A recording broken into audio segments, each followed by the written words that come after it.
Hey nerds, how's everything going today? What'd you think about that, Phil? How was that for an introduction? I was like, is Ian the newest member of Retribution? What's happening? But yeah, that was done by a friend. So shout outs for him for doing that. The voiceover was great. Like the voice was cool. I know, right? He like nailed it, didn't he? Yeah. So we have so can we officially say like the Joker is part of the nerd fam? It has to be some alternate Earth, right? Okay, I will go with that. Speaking of alternate Earths, did you hear about what dropped about the news about the Batman?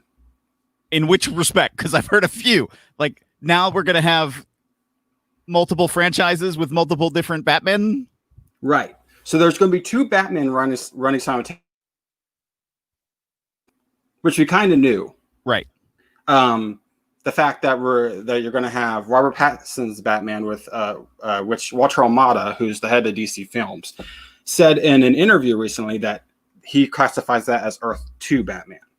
Totally different Batman, not set in the DCEU. Which we kind of knew, kind of didn't. Right. Everybody was kind of speculating about how that was going to work out. So now it's official that Robert Pattinson's Batman is starting a whole new Earth, a whole new franchise, a whole new universe.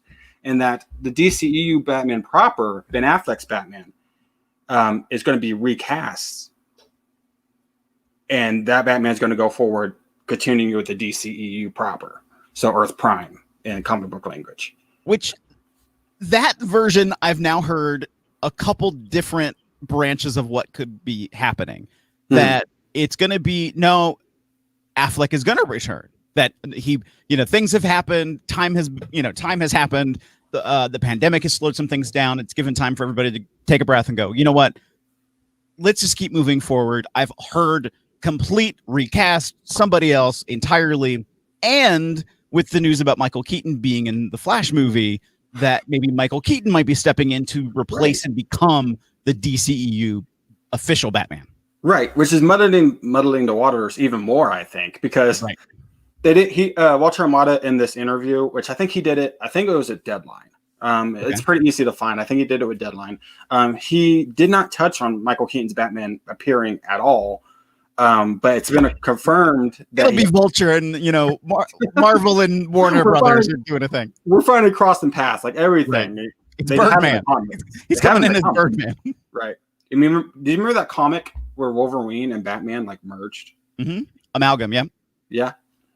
Are we setting up for? No, that's never going to happen. Right. Studio's not going to let that happen. Never say never. When both the TV shows for the Incredible Hulk and Wonder Woman were super hot, the studios actually had conversations about doing crossover episodes. It never came together for other reasons that really had nothing to do with the Marvel and DC franchises. Mm-hmm. So that would have, there is precedent in the entertainment world that is a possibility of happening.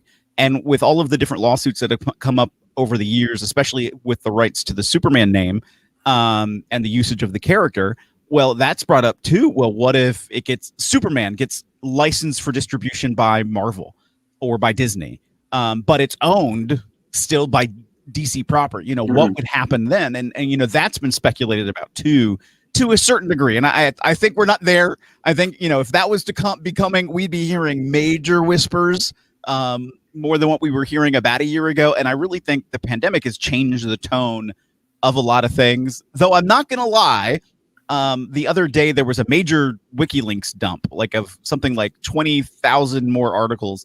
And I did look at sort of the index file and I was going Sony. I mean, hey, they did it before. What could possibly go wrong? What can go wrong? Right. But I never thought that, going on a little Marvel tangent here for a second. I never thought that, they would get the rights back to Fantastic Four, or they get the rights back to the X-Men, or etc. All of that, yeah. So anything can happen. But your point about Ben Affleck, from what I've heard, well, what Walter Amada said in this interview was the Snyderverse, so to speak. He described it as a cul-de-sac that leads nowhere. Right. Because that is wrapped up. That's done. Right. And he almost implied that Snyder's original arc was supposed to be like 3 other movies after this. Justice League 2 and 3, plus like I think one more. But now he's saying that's a cul-de-sac that leads nowhere. So it sounds like our DCEU Batman is not going to be Ben, but I'm not sure if it's going to be Keaton either. You see what I'm saying? Yeah, I do. Yeah. I almost wonder if are they like we discussed this in the past, like they're almost maybe shaping up like a Batman Beyond like scenario, where Michael Keaton's Batman mentors somebody and that becomes our Batman.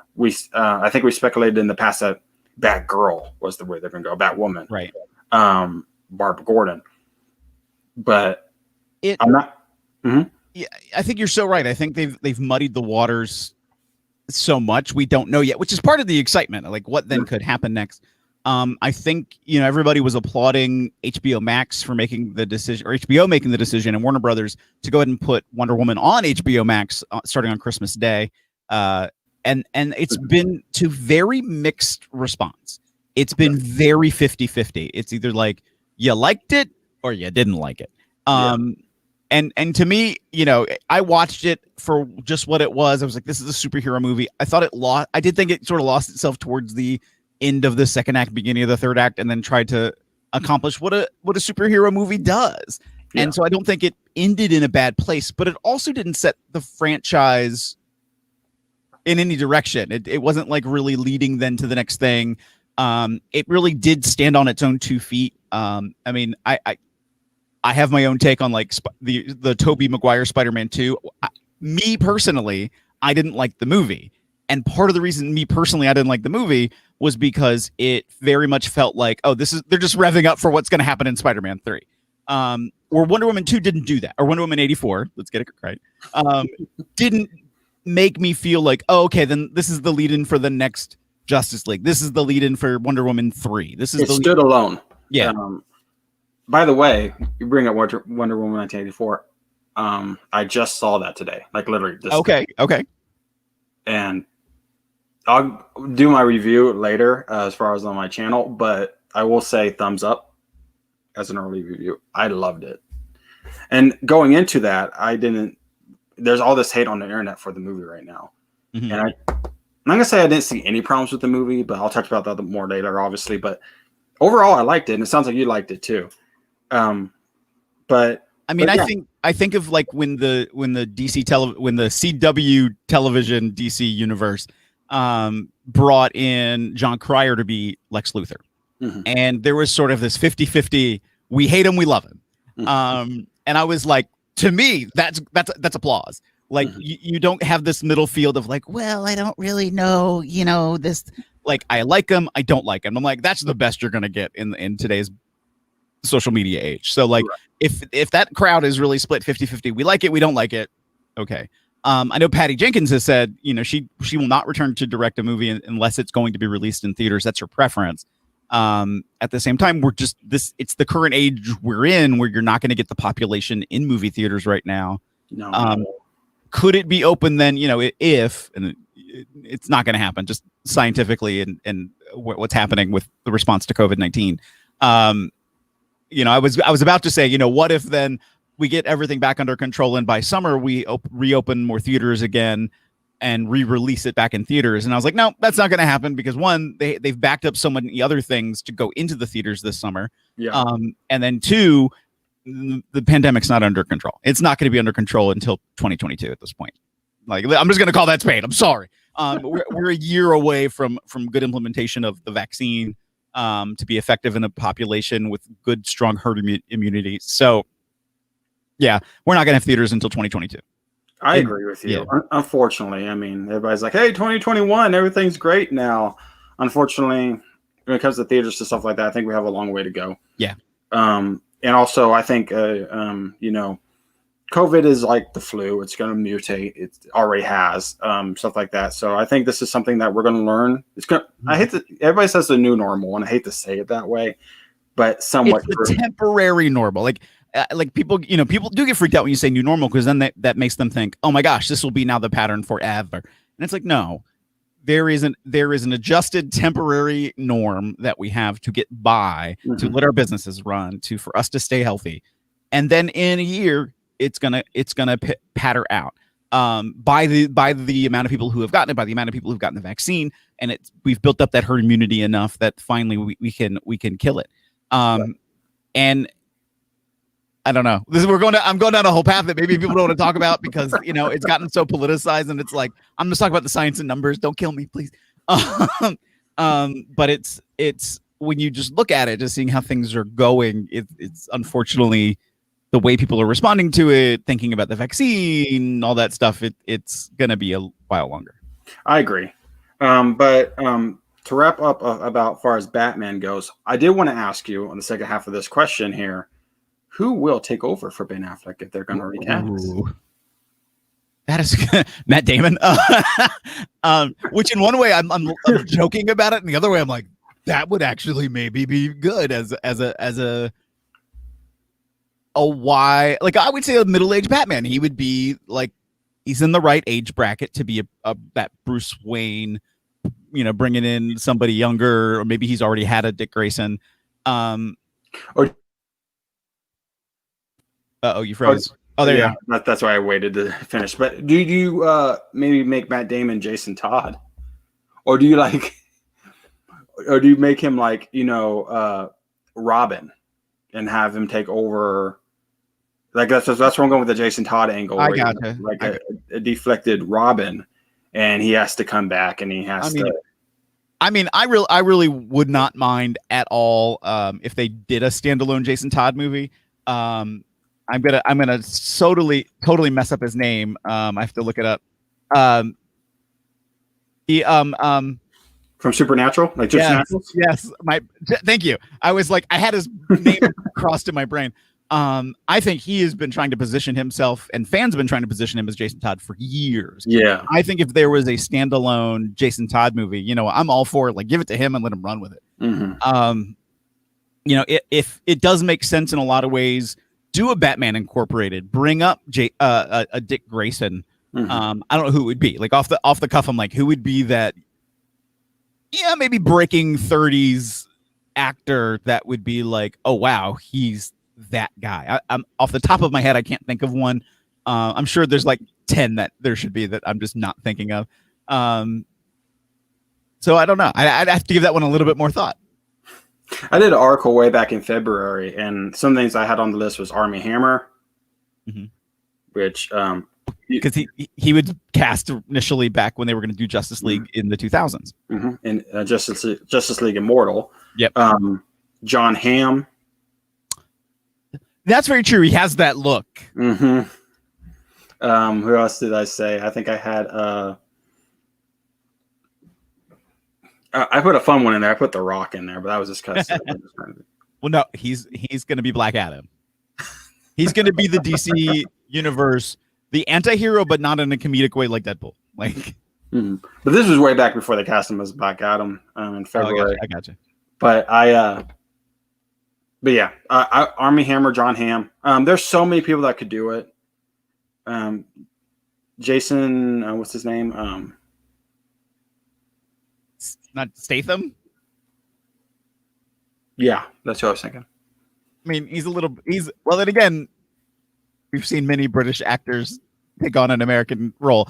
But I mean, he's known for being Jason Statham. Like, let's let him be Jason Statham. Like, don't let him come over and be like, now I can speak English and I am Bruce Wayne. Like, no, don't. Just, I mean, heck, not the best Batman. The best Bruce Wayne was George Clooney.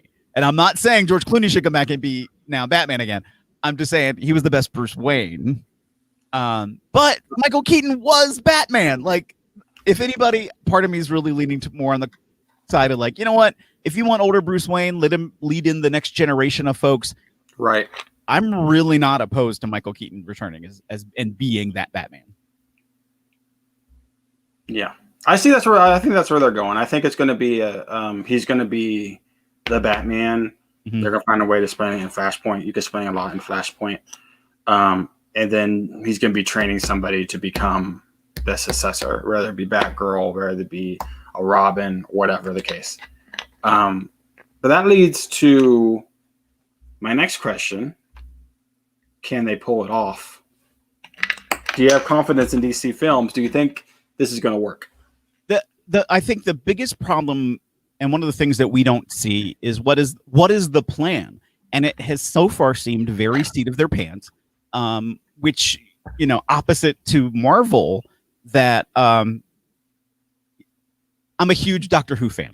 And there was a time when Christopher Eccleston and David Tennant were the Doctor, that incidentally things happened that then later they sort of wrote in the script to then make part of the story. And then it did some service to fans, because fans kind of like were putting these theories together. And then when they got into the Matt Smith, and it was a whole new team of writers and producers and a new showrunner, they forced it into the show. And it was like, this doesn't feel like as organic. This doesn't feel as natural, which is, I think, the problem that they're experiencing with DCEU. Now they went into this place of, we're going to force this down your throat, when we've already seen it at Marvel. And it felt a little bit more organically done in Marvel, because there were times they weren't really sure if they were going to be building an entire universe or not. Right. And now they've sort of retroactively gone around what they did in Justice League to continue their other franchises. Yeah. And so that creates some issues. At the same time, what I am glad they did do when they did get to Justice League is, though they, did some quick explanation of some origin, we didn't have to get everybody's origin story all over again to be able to do this. Right.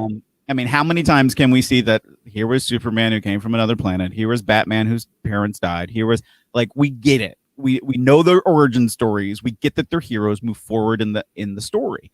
Having standalone movies, to me, I think makes a lot of sense. And DC has proven that model in their animated side. Yes. To great returns. I do think they lean a little bit too much into the Batman realm. They do. Batman's their cash cow. Right. Yeah, it has been. And at the same time, like, and they actually were showing some good returns on, like, Justice League Dark, and bringing in some of those characters and building out some good stories there. So I am interested in seeing where they go with it, but they've shown that they can do that with the animated product. Well, let's see now if they can do it with live action and, like, tell these standalone Batman stories. Since that is their cash cow, you don't need to return to, let's start here where he has lost his parent. Like, okay, here's the story. Okay, oh, look, he gets Robin. Okay, look, here's Jason Todd. Oh, look, Joker kills him. Oh, look, like, we can get some snapshots.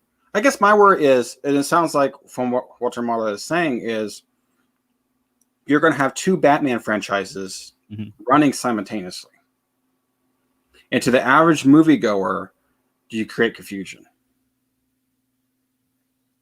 I would hope not. I would hope that they would understand, as long as they don't do something where they're now competing against each other, which I hope they would not put themselves in a situation to do. But even if you sort of explain it, or even start tying in some linkages to, even though the Robert Pattinson Batman is going to have a current modern flair to it, at the same time, that could be the past of the Batman we're seeing in DCEU. Even though they're saying it's Earth 2, I think it can be easily done. I think we've expanded ourselves and our ability to grasp that there's multiple people playing the same character in different platforms. I mean, we have two Flashes right now. We have one on DCU and one on CW.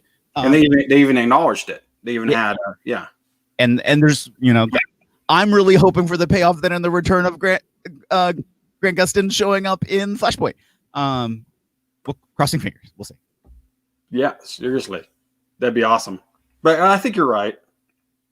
I think the water's already muddy, but I think people will see them as it is. As somebody said, and I think they're right. As long as they make good movies, all is forgiven. You know what I mean? Like, right.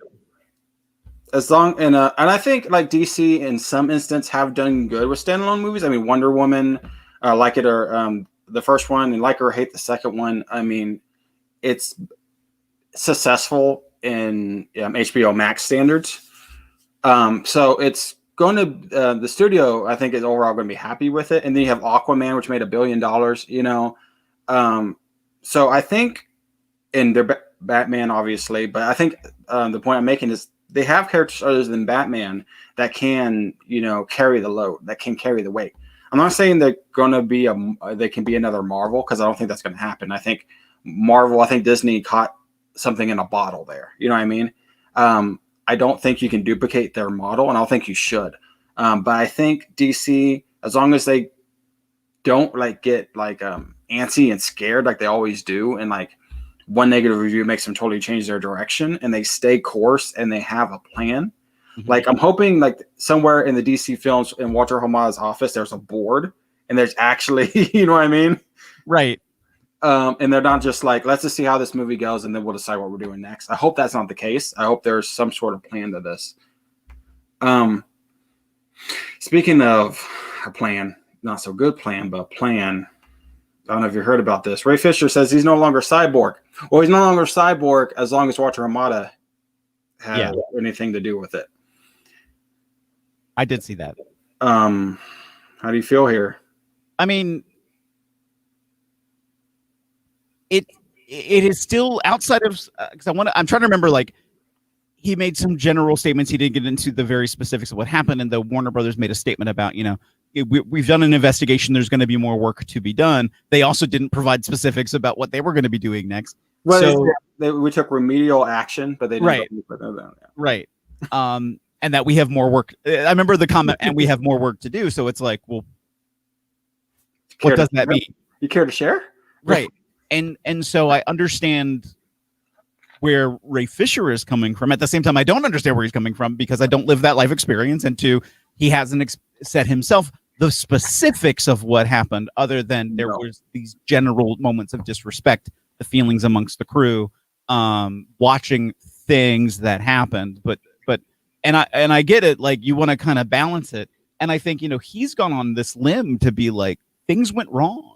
And so to me, that says, you know, he's willing to put his career on the line to say, like, this has to be addressed. This is something that's wrong in our community and in our industry. And this has to be fixed and not just passed over. And until there's a more responsive and responsible focus on how we address this.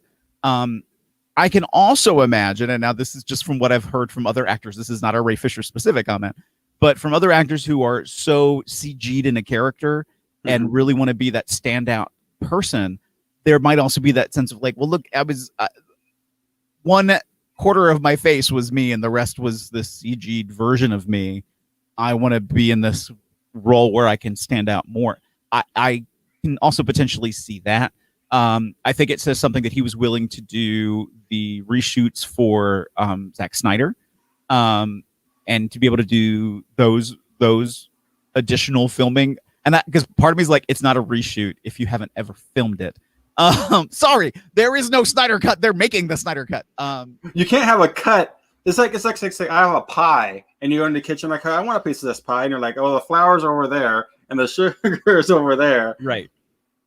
You know, that's not a pie. That's, you got the makings of a pie, but you don't got a pie.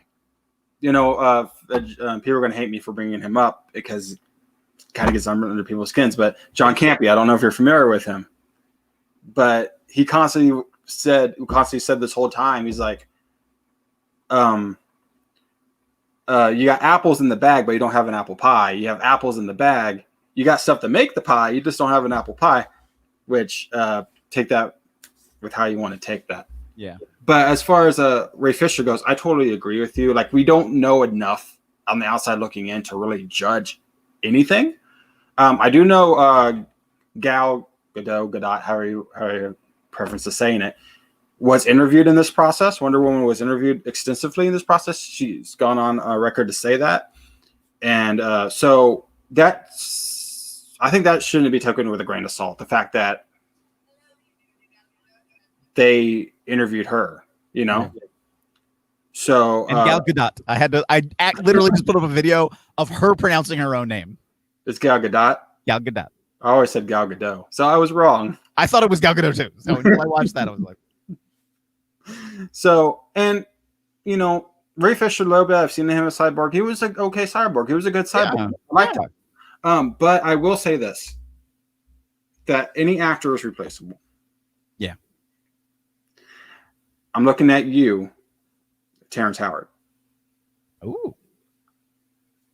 When it comes to War Machine, right? Right. So, you know, on that said, like, I think Ray Fisher needs to be careful because if he's not the only one that could be in that role. Right. That, and if you're seeing that's difficult to work with, I get accountability over entertainment, but you don't want to blacklist yourself in Hollywood either.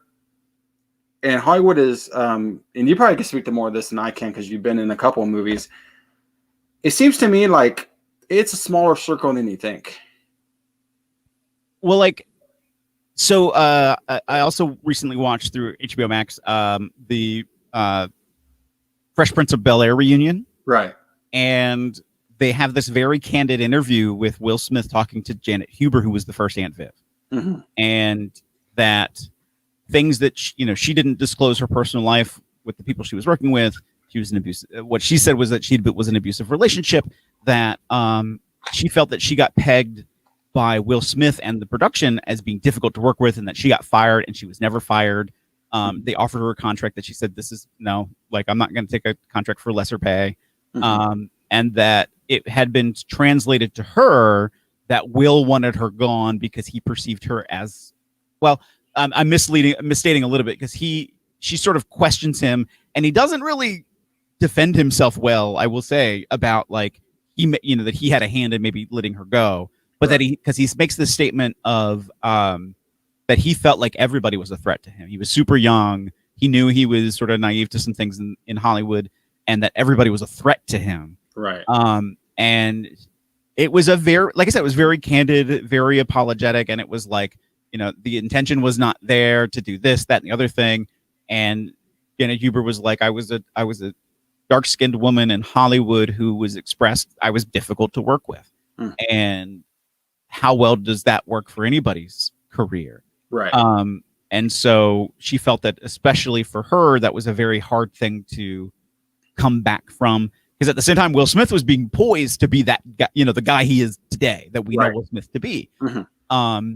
And that everybody sort of saw that. So for it to look like Will Smith had moved her out because she was so difficult to work with, and Will Smith was the everybody loved Will Smith. It's like, well, wait, okay, what happened? And so, I use that as the example then of that reputation can precede you, even if that's not really your reputation. Exactly. What is that word of mouth that people had about you? Yeah. And especially, even today, less than in the past, but even today, being difficult to work with, on top of being an actor of color, on top of being a minority in general, in the entertainment business, you have to be very careful.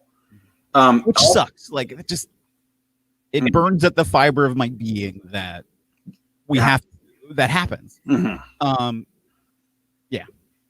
And also going to bring up, added to the fact, like, Walter Hamada was very careful in his words when he described the Snyderverse. He described it as a cul-de-sac. So Ray Fisher is part of that cul-de-sac. You can argue Wonder Woman and Aquaman are part of that cul-de-sac. But my point is that he phrased it in the point that it seems to me like he's comfortable with leaving everything in that cul-de-sac, Right. And from a certain perspective, if you look, I mean, of course, when comics were created in the early 1900s, and there was not a lot of racial diversity presented in mainstream media or even in the genre of comic books, there wasn't that diversity. And that more recently, when they did things to rejuvenate the DC universe in the comic books, was Cyborg added to the Justice League, because he was a standalone character, a person of color, that wasn't like a replica of another character. That it wasn't like, oh, here's Robin, here's Supergirl. Like that this was a standalone character who had stood up in a way that it was sort of added retroactively into the canon of the Justice League as they created the new universe. So in the movieverse, it made a lot of sense. Well, if he's not present anymore, to comic book fans, they're not going to feel that loss per se. And I still feel like, that there's probably going to be these little sidelines that, like, especially in the Flash movie, you might get about Vic, that, oh, Cyborg's over here doing this thing that we'll never see on camera. And if he gets recast, I can see that happen too. But I also see them saying, like, we don't necessarily need Cyborg at all, Right. Because, down the pipeline, going on a little tangent here, they have Static Shock coming up. They've announced that's going to be an HBO Max movie. They have announced, of course, you have Black Adam, who's like an anti-hero. Mm-hmm. They could easily bring in like Black Lightning. They could bring in, all these other characters to fill that void that you're talking about. Yeah. So, and I will say, like, and I know there's been different rights issues. So when I say like property, intellectual property right issues, mm-hmm. when it comes to some of the Wildstorm characters that have been brought into the mainstream DC universe. And so what Young Justice did in establishing the Justice League was, okay, here's Icon, who was brought in Wildstorm universe, African-American character. Like, okay, great. Well, technically an alien character, but still representative of a person of color as part of the Justice League. But in the comic books, that never translated. And we got Static Shock as a member of Teen Titans for a bit. And then there was a rights issue behind the scenes, and they were like, well, we might not be able to use him, or might not be able to retain the rights to him.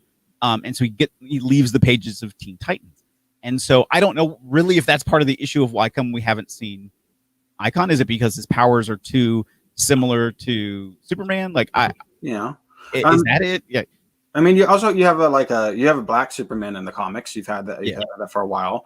I know at one time Michael B. Jordan was rumored to be attached to that. Mm-hmm. Now Michael B. Jordan, he's either producing and directing or just producing the Static Shock movie. That's I wouldn't doubt that it's going to be announced that he is Static Shock. I bet he's going to star in it too. I don't know. I feel like he's a little too old to be Static Shock. In my opinion, I think he would be great in the role. Mm-hmm. I feel like he's a little too old to be that character. Or he ends up playing a villain or something. But I just don't see them going, "Hey, you're just a producer." They're going to be like, "No, we want Michael B. Jordan there." I mean, if you have Michael B. Jordan in your wheelhouse, you're going to use him, right? Right.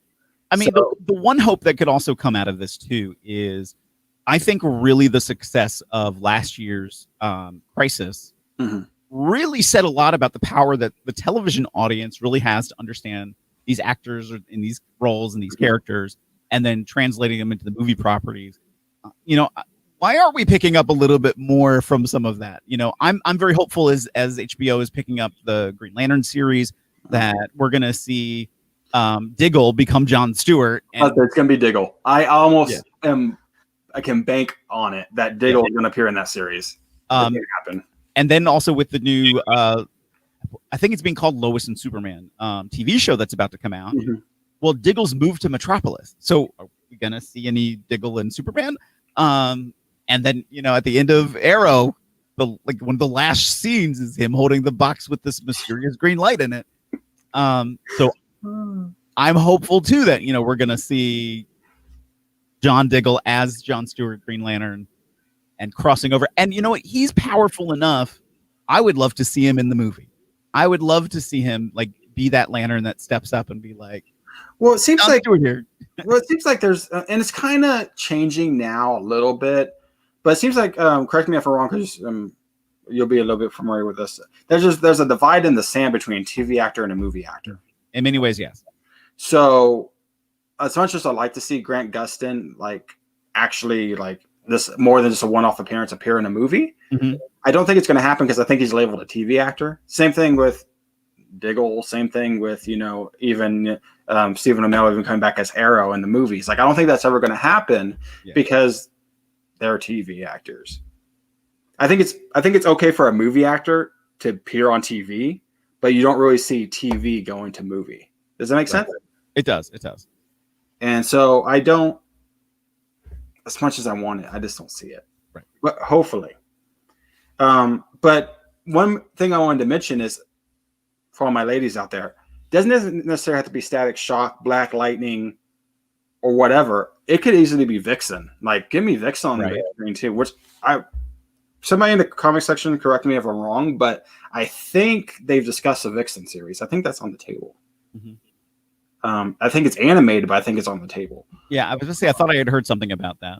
And I think they cast, my brain, the more recent Green Lanterns, oh my goodness, I'm forgetting their names because I'm not as familiar with them, but a Latina and I think a Muslim Man have been. I thought they had actually cast them already for the HBO Max series. For the Green Lantern series? Yeah, I thought, but I could be wrong. And it'd be kind of cool if like Ryan Reynolds makes an appearance in that series. Just it would just be like a one-off. A little to that. But there's rumors that he's actually going to appear in Justice League. He denies it. The Zack Snyder Justice League cut, but maybe he's ambush bug. Let him show up, but he's ambush bug. So yeah, so I hope all the best for Ray Fisher. I'm hoping we keep Cyborg around in some form or other, whether you cast him or not. Hope Ray Fisher stays. You don't get me wrong. I hope he stays because I saw him. He did great, but I also have a list of 10 in my head that I think could do great too. So we'll see where that goes. But before we wrap up comic book talk, I have a little something that was sent in by a fan that I want to share. So we'll be back with you guys in just a second.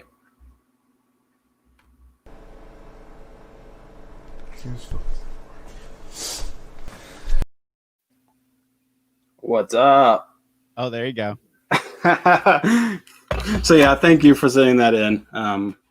That was done a bit ago, but I decided to, got permission, decided to share it because it's kind of nice when the fans want to give back a little bit. If you guys have anything you want to send in that you guys want to appear on the podcast, my email is entertainmentnerd2018@gmail.com. Send it in and it might appear on the podcast. So moving on, we're going to get into wrestling talk, which I feel outclassed in this department, but I'll try to keep up. And our first discussion is Ethan Page is pulling his merchandise, and this probably means he's a free agent. Well, he is. Normally, when somebody pulls their merchandise, though, it means that they're going to some place that doesn't want them to sell their own merchandise, which usually screams Connecticut to me. And how do I word this? So first I need to say, because there are some people who know me and know that I know some people, and I'm like I need to be very clear. I don't. When it comes to contract stuff, I make sure I really don't care. Like, I really don't know, because my friends are going to go on and do things, and they're going to do well at them. And so with Ethan Page, he is a master at how he uses his social media, at how he, there's this whole part of my brain that's like, he just put out there this character of Karate Man. Oh, I love it. And that Impact then let him run with the character of Karate Man. And like, now he's going, well, my merchandise is going away. And he's been teasing like, I'm gonna address what happens. Then he gets punched in the face by Karate Man. Like, I think I see where you're going with it. So part of me is like, is he leaving, or is this like kind of retiring Ethan Page for the moment? There is a whole weird part of my brain, because I'm in the world of wrestling, that everything's a work. Everything's a work. I don't believe anything that happens. I don't believe it. I mean, people can tell me something to my face, and I'm like, okay, if it happens. Maybe that's also because of the side of me that's been in wrestling that has been lied to by promoter after promoter about things. And so there's part of me that's like, until I see it and until it happens, like, it's not a thing. So, there's that part of my brain that's like, because Ethan is so great at how he utilizes his social media and how he gets his followers, especially, to be like, well, what's going on? And to respond in the way that we're responding about it, like, there is that big question mark in my brain. Like, is he really going somewhere? And then if he did, we don't know where he's going to go to. And you're right, is that's typically a sign of it would be a WWE move. Or NXT. At the same time, there is that question mark AEW, and I remember that's been talked about more for months about like, oh, he has a lot of friends there that really want him there. Like, I don't know. I really don't know what's going to be next for him. But I'm loving watching it because he's making the most of it, I think. You can't break up the North, man. You can't do it. Well, like he says, him and Josh Alexander were friends for a long time before this. They're going to be friends for a long time after this, and down the line, who's not to say they won't come back together again. But and that's down the line, man. Like, I need the North now. I know this is coming from somebody who betted against them when we did the whole Battle for Glory thing. Didn't I bet against them? Yeah, you did. You totally did. But I enjoy them. I don't leave.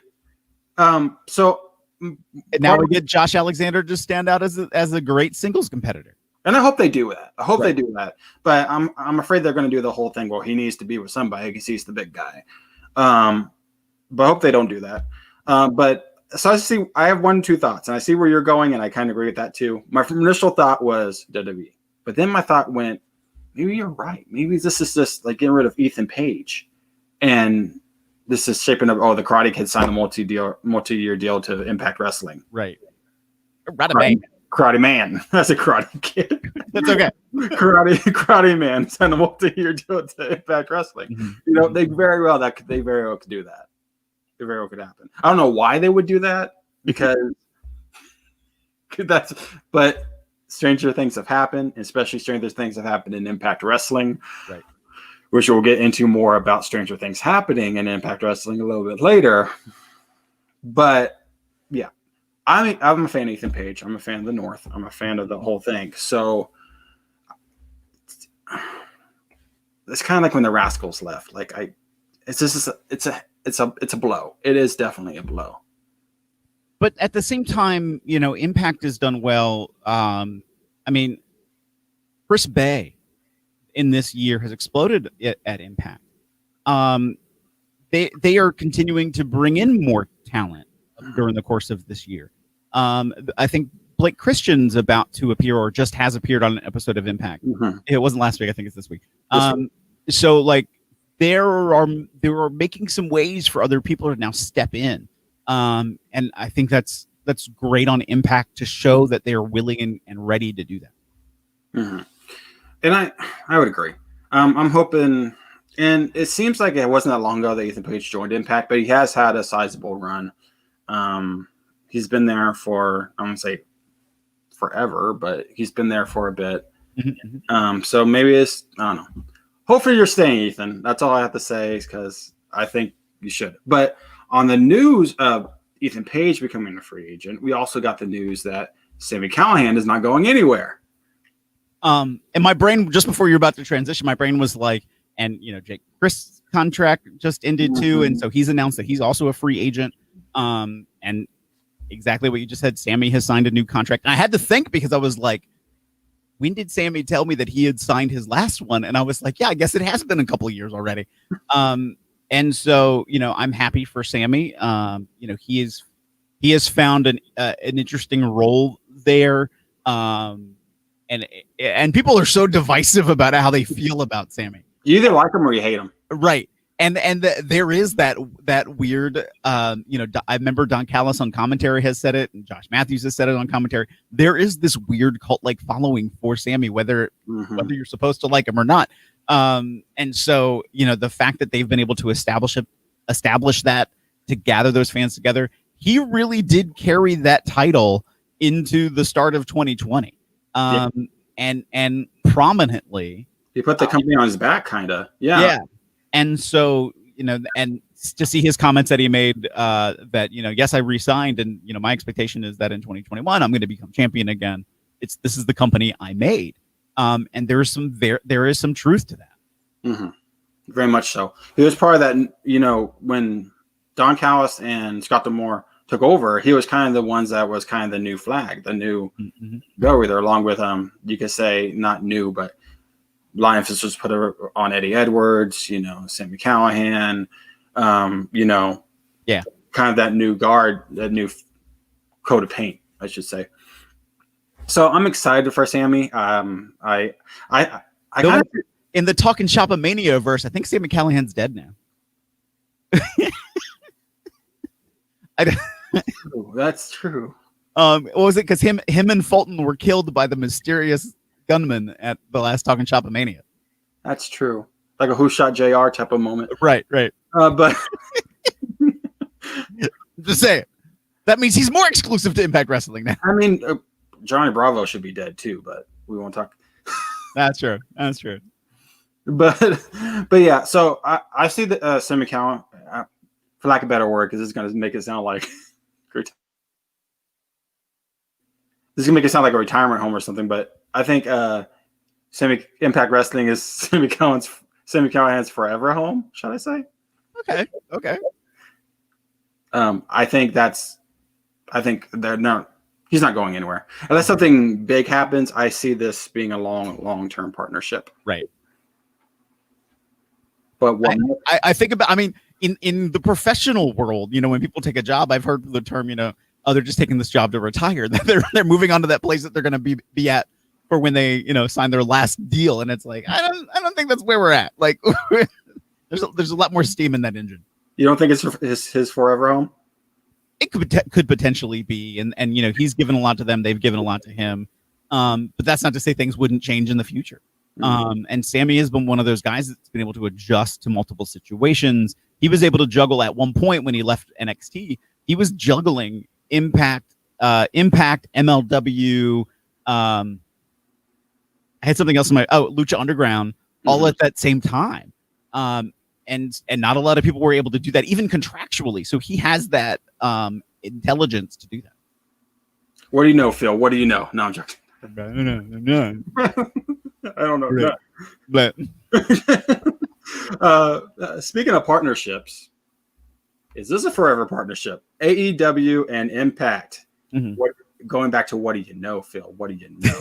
So, I mean, I think this is an interesting touchstone. I don't think the biggest concern when this was coming together, and I heard a few people talk about this, was that, and I mean more of the wrestling community at large, not anybody specifically, that when you do an invasion angle, it never works out for both parties. It only really works for one party.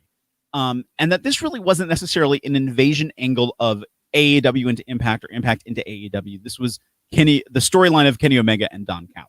Yeah. And kind of trying to help each other give the rub.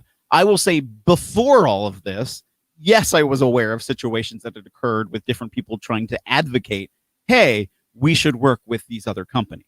On the I'm trying to remember if I can quote an article, because I'm like, I don't want to misspeak and make it seem like this is something I was very privy to, but like, I will say, because I might get the person wrong. So I will say on the AEW side, it seems like there were some people very much higher up who were like, well, wait a minute, the number 2 company in the world is New Japan. And in the United States, the company that's had the longest standing national, maybe not rivalry with the WWE, but presence that has a stronger international presence than we all really realize is Impact Wrestling. Mm-hmm. Hey, AEW, maybe we should work with them.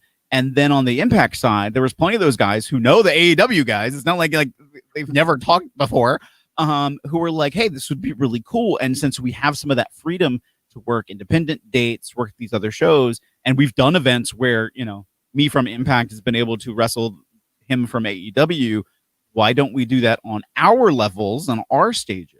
I will say, I liked it at first. I didn't quite understand the first time Tony Khan and Tony Schiavone did the commercial on Impact, and then the second time they did it, I was like, oh, those are punches.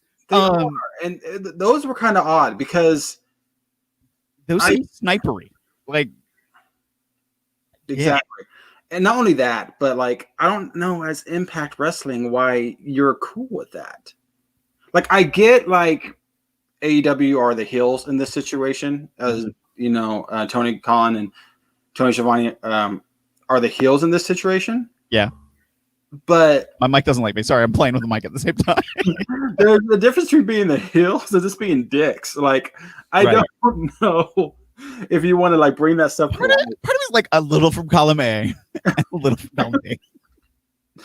But I was going to say, like, and some of this makes sense to me because Cody did appear in Impact for a bit, for a cup of coffee. Right. Brandon Rhodes got our start in Impact as far as in ring.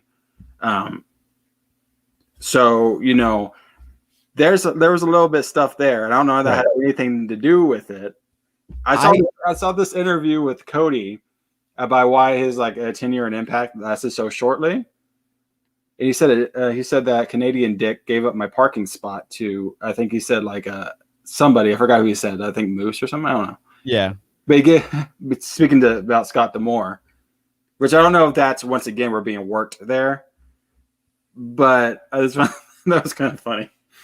I mean, I wish I could find a quick transcript of what was said, but there were things, especially in that second one, that I was just like, oh my.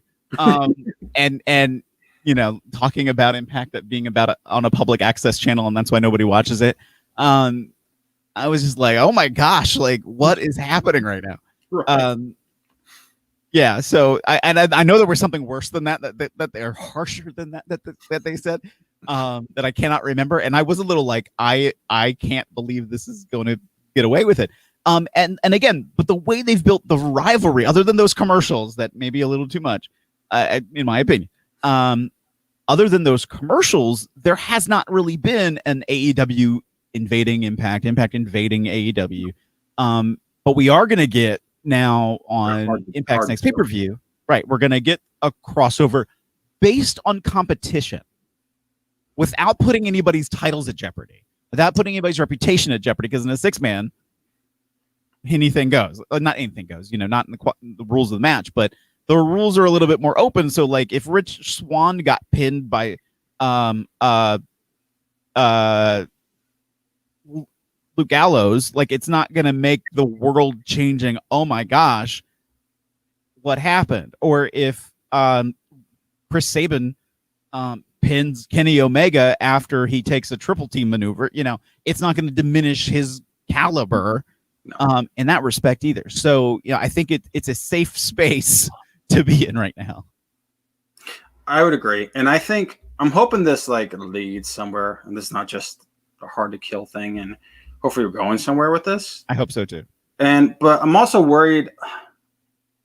I hope it leads to more opportunities in the future. I hope they don't overdo it, so that it isn't like we're watching both shows on both nights. Like that there is some play, and it stays focused on that level of competition between the companies. Yes, and with Don Callis, like I don't know how much we're being worked there.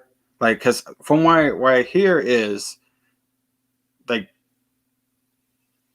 maybe they mean as a talent that he's like he's about to be a free agent, and that he may like have a deal with AEW, which if that's the case, that's a weird marriage. If you're a talent at AEW, but you're an executive vice president at Impact, right? Yeah, it's kind of like having two jobs in competing companies, because whether not all wrestling companies are competing in a way. And to be fair, I don't know necessarily what the day-to-day responsibilities is of Don Callis at Impact.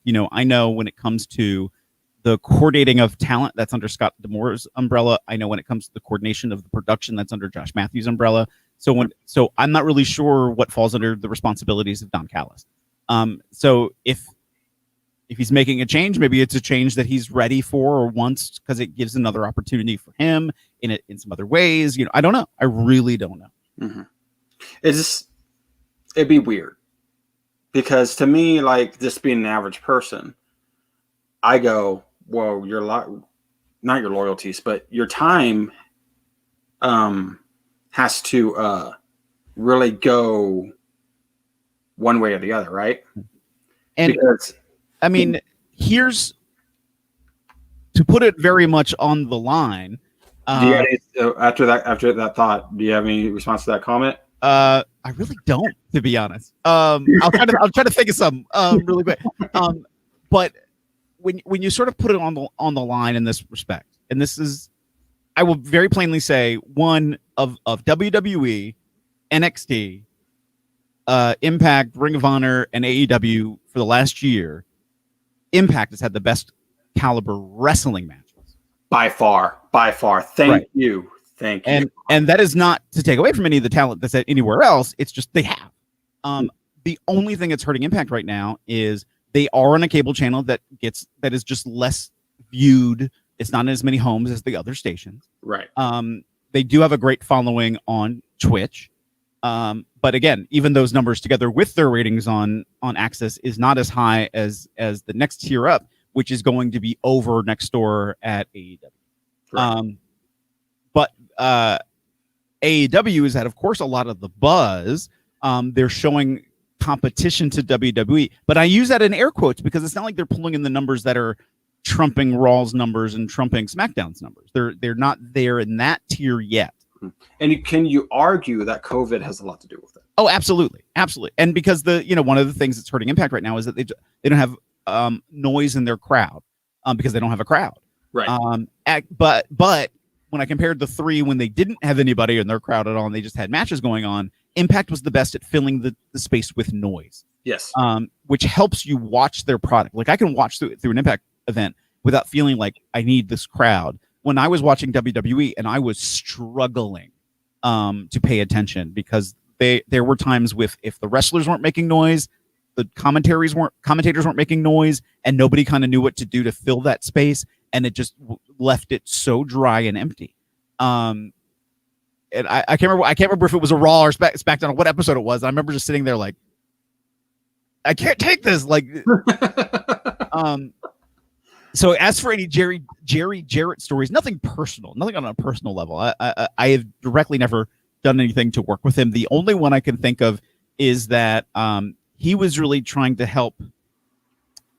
Oh my gosh, I'm going to mess up his name. There was a Russian athlete that he was trying to help poise to get into WWE, but he tried to ship him to Impact first, and Impact kind of like screwed Jerry Jarrett, and so Jarrett went to WWE with the guy.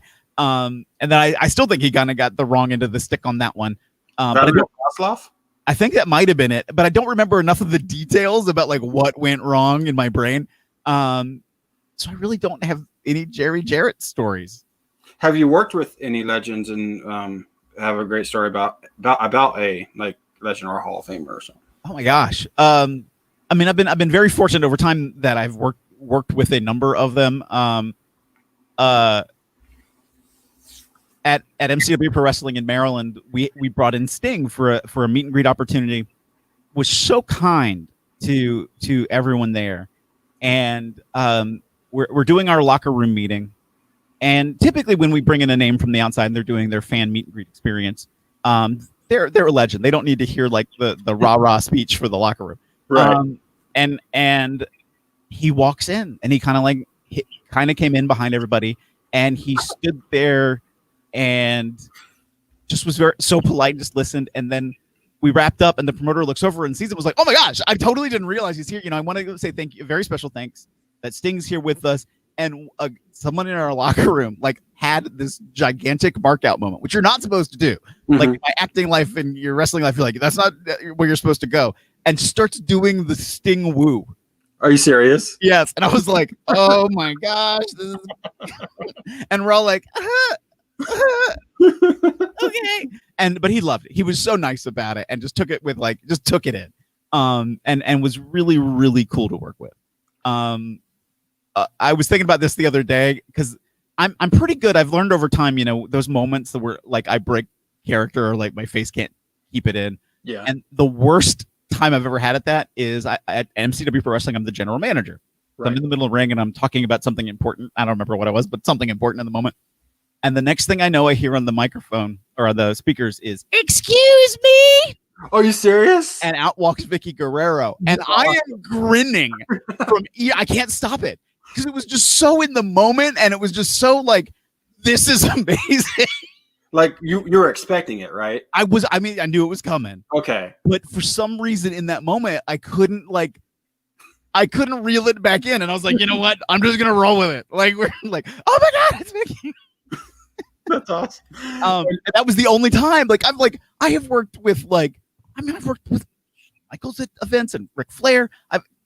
The entire NWO, like if you almost name them, I've almost worked with with everybody up there. So we said you worked with the NWO. You mean you worked with the whole entire WCW roster at one point? Yeah, pretty much. Except for Hulk Hogan, I've worked with, and of course Kurt Hennig, who's passed away. But pretty much everybody else in the NWO I've worked with. I mean, I did commentary at a PWS event in New York. In the ring is Kevin Nash and Sean Waltman and Scott Hall, and I'm doing commentary with Road Dogg. And actually in the opening experience, yeah, that was a lot of fun, like a lot of fun. And I will say there was I want to be careful in how I word this. There was a comment that Road Dogg said that was a little off color, and he's like, "Oh, I shouldn't have said that. I'm old and I'm Southern." And I said, "Oh, that's okay." I named the person in the ring, and I was like, He's from Maryland. It's the Free State, and just kept going. And Road Dogg died for about 5 minutes there, and just laughed his ass off. Yeah. Do I have his chicken salad recipe? No, I don't. well, Ernesto, I have to kind of look. I gotta kind of, kind of look that up. Yeah. In Mommy Fates, I think that's directed toward you, Phil, because I am not sus. You're the one playing Among Us all the time, not me. Well, that's true too. I am playing a lot of Among Us. A lot. Well, yeah, there might be some interesting Among Us coming soon. Oh, really? Now, like with the other wrestlers? Oh, you kind of already do that, right? But I would say more people. Actually, speaking of Mr. Callahan, he wanted to learn how to play Among Us the other day, so I've played a couple rounds with him now, and he's where is it? He's susses.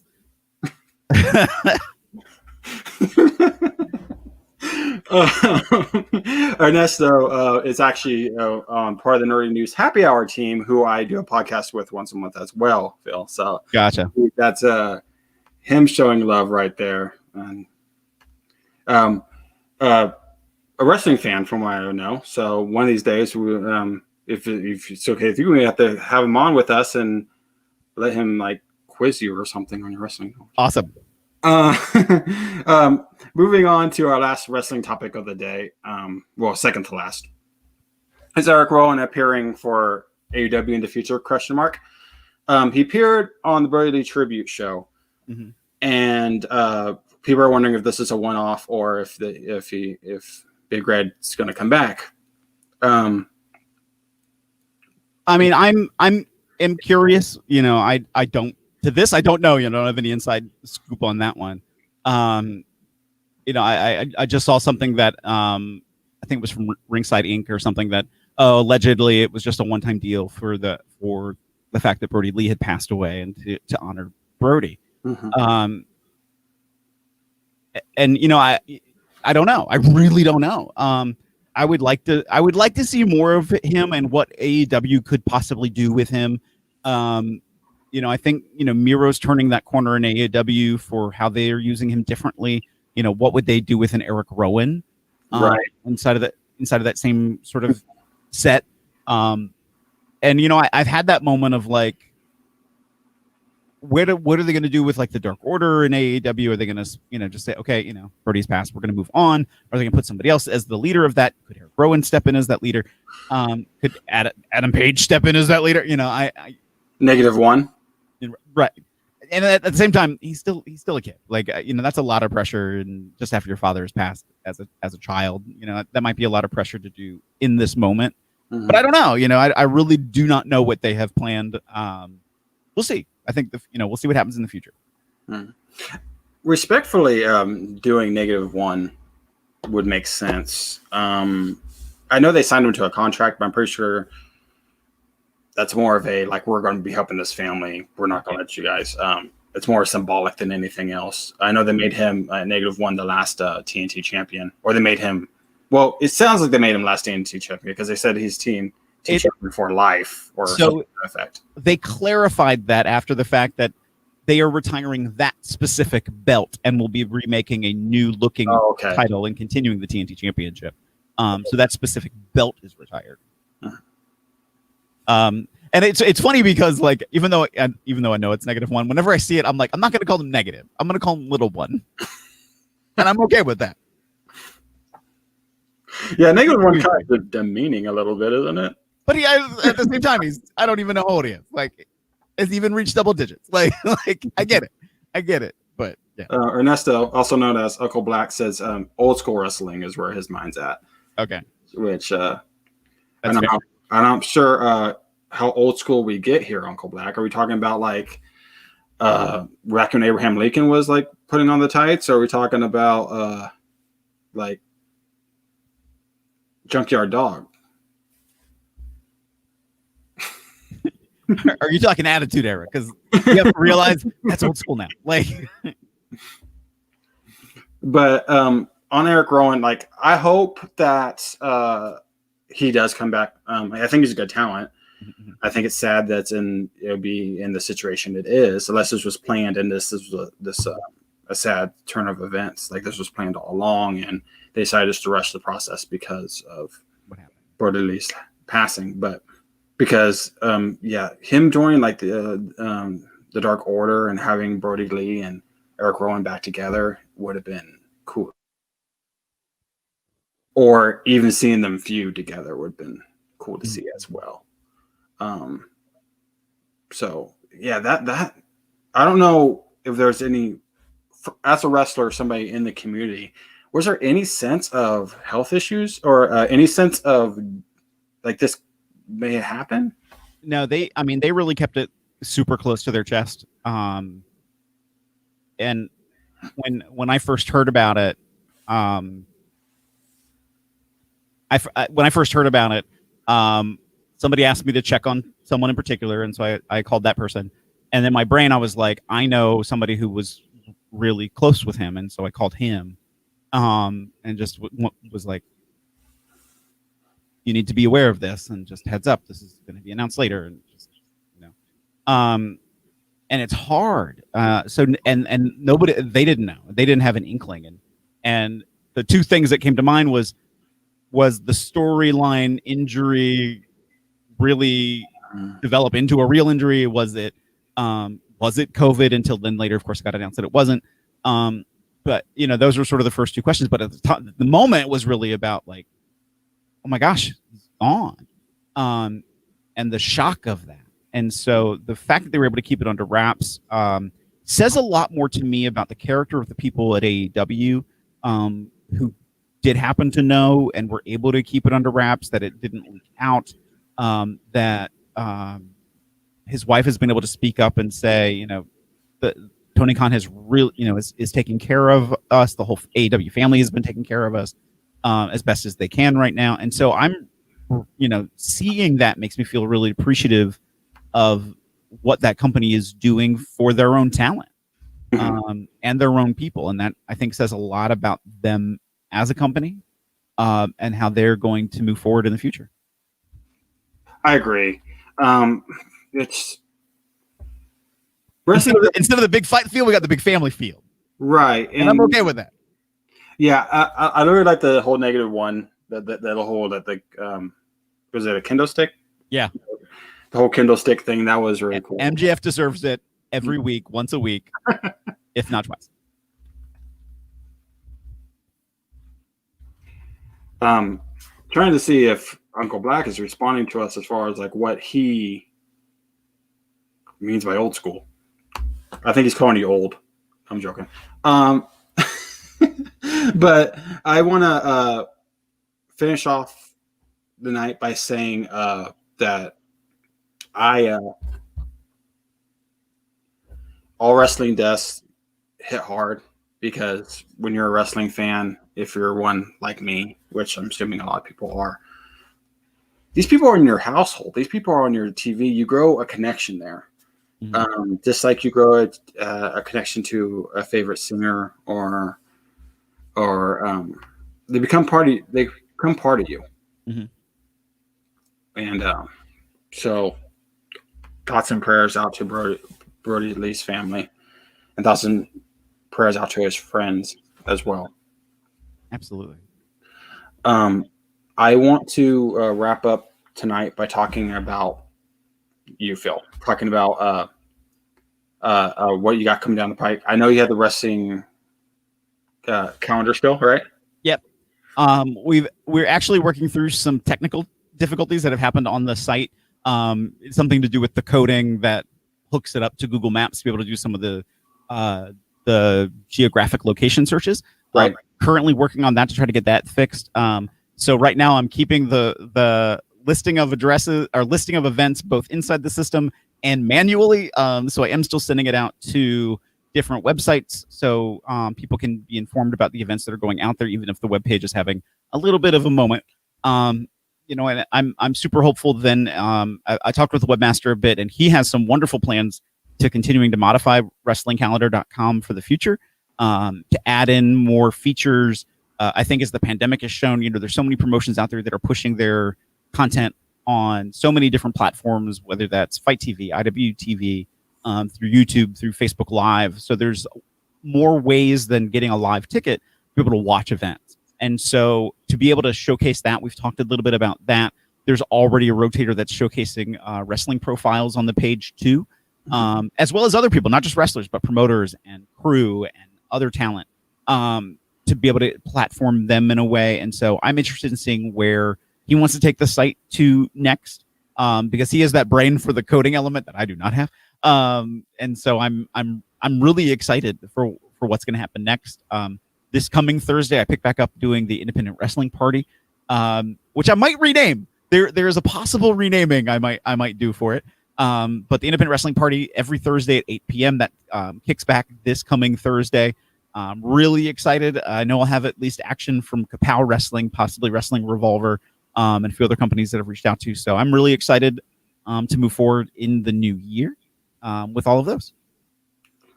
Speaking of coding, I'm a weirdo that actually likes to code.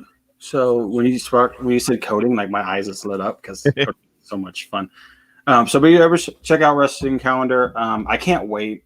That's one thing I can't wait for COVID to get done with, because I am a nerd when it comes to wrestling. I'm a nerd when it comes to comics. But as far as wrestling goes, I want to go to independent shows. That's what I want. Right. I want to be able to go into independent shows and support my friends, support the people I like. I want to get back in that. And so once that happens, I'm going to use your Wrestling Calendar as like basically my road trip map, probably. I mean, that's what it's there for. So, I hope more and more people get that opportunity to use it. With that said, glad to have you back. I know we went on a little bit of hiatus there, but I'm always glad to talk to you, Phil. And Uncle Black, get with me. It sounds like we got the go ahead. We'll make it happen. We'll all three get on and talk about wrestling, and hopefully I can get you. You don't have a question that totally stumps Phil. With that said, thank you all, and keep it nerdy.